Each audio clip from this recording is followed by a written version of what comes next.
Hello guys, good morning. Bago ang lahat, please pa-subscribe po at huwag kalimutang pindutin yung notification bell dyan sa baba. Tara guys, samahan nyo ako. I-flex ko nga itong kalsadang ito. Ang ganda kasi, ang daming puno. Oh.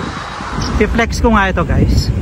Tingnan nyo kung gaano kaganda yung walkways, sidewalk ng kalsada ng Abu Dhabi. Ayan. Bago ang lahat guys, please pa-subscribe po. Huwag kalimutang pindutin yung notification bell dyan sa baba para lagi kayong updated sa ating upcoming videos. Ayan guys, oh. Alam mo yung kahit nasa syudad ka, pero hindi nila pinababayaan yung beautification ng bawat park, bawat lugar, kalsada, at kung ano-ano pa dito sa Middle East. Yung kahit nasa Middle East ka, di ba? Tuwang-tuwa ako guys pagka nasa ilalim ako ng mga puno. Ewan ko kung bakit, kasi feel relax ako, nare-relax yung isipan ko, tapos yung damdamin ko.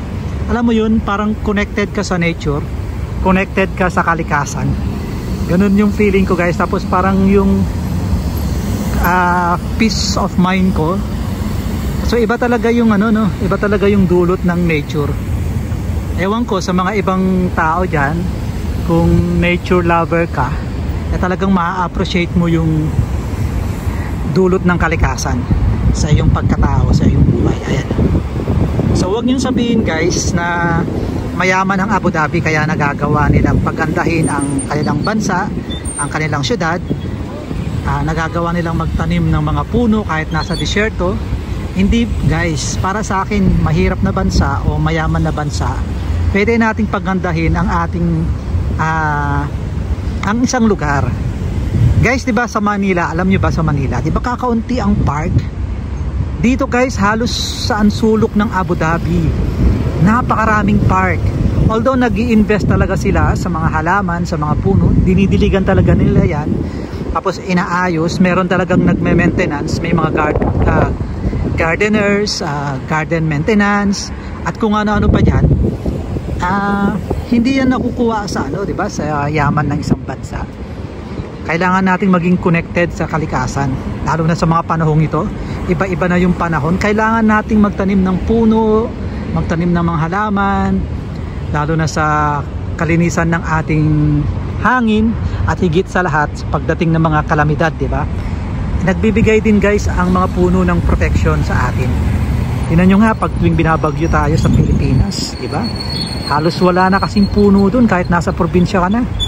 Yung mga bukid, mga burol, halos tinutumba na rin yung mga puno dun para matamlan ng mais, palay, at kung ano pang mga vegetable na kailangan natin. Hindi naman natin masisi yung mga tao sa probinsya kasi hanap buhay yun eh, kailangan mo masurvive eh. Kaso kahit man lang sana sa syudad, magkaroon tayo ng maraming park, maraming puno. Libre naman ng ano, mga puno sa Pilipinas, maraming puno dyan, magtanim, mag-ayos. Hindi guys nakukuha sa yaman ng isang syudad ang kalinisan, ang pag-aalaga o pagtatanim ng mga puno.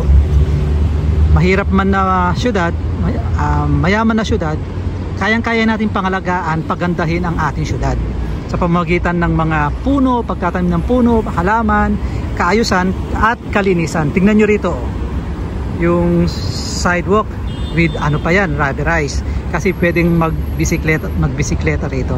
So hanggang doon yan guys sa dulo, halos ganito lahat ng park. Kahit yan sa Central Island nila, may mga puno. So dito guys, minsan ang sarap maglakad kasi tingnan nyo guys, humahangin. Tapos minsan may mga ibon.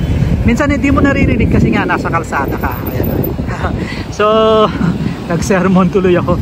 Guys, hindi piniflex ko lang kasi alam mo yung feeling mo kahit nasa concrete jungle ka, naglalaki ang building, naggaganda ang syudad, pero hindi nila sinapwera yung nature, yung mga puno, mga halaman, ganyan. Ayan o. Ayan o, diba? Ayan o. Kita nyo guys. Nung pagdating ko nga rito sa Middle East, dito sa Abu Dhabi, sabi ko ang dami din palang puno rito na yung nakikita mo lang sa tropical area, tropical countries. So ganun guys, yun yung ibig ko sabihin. So sana ma-motivate talaga yung gobyerno natin, local at saka sa national, na talagang magtanim, gumawa ng mga park. Sa Manila lang, grabe, ang luwang ng kalupaan dyan, pero anong ginawa? yung mga bakanteng lupa, hinahayaan nilang yung mga illegal settlers na tumira dun hanggang dumami ng dumami. Imbes na gawing park, imbes na tamnan na lang ng mga puno para maging kapaki-pakinabang at magiging maganda pa ito sa ating lugar, dapat ganun, di ba guys? So iba talaga kasi yung yung dulot ng kalikasan sa akin, especially guys pag day off ko, pag pumupunta ako ng park, punta ako sa ilalim ng puno, iba talaga guys yung parang feeling mo talaga connected ka sa inang kalikasan, connected ka sa nature, alam mo yun, iba yung ayun, tingnan mo, may pugad pa ng ibon dyan, kita mo yan, ayan pugad ng ibon yan. So ayan guys, di ba, hanggang doon yan sa dulo.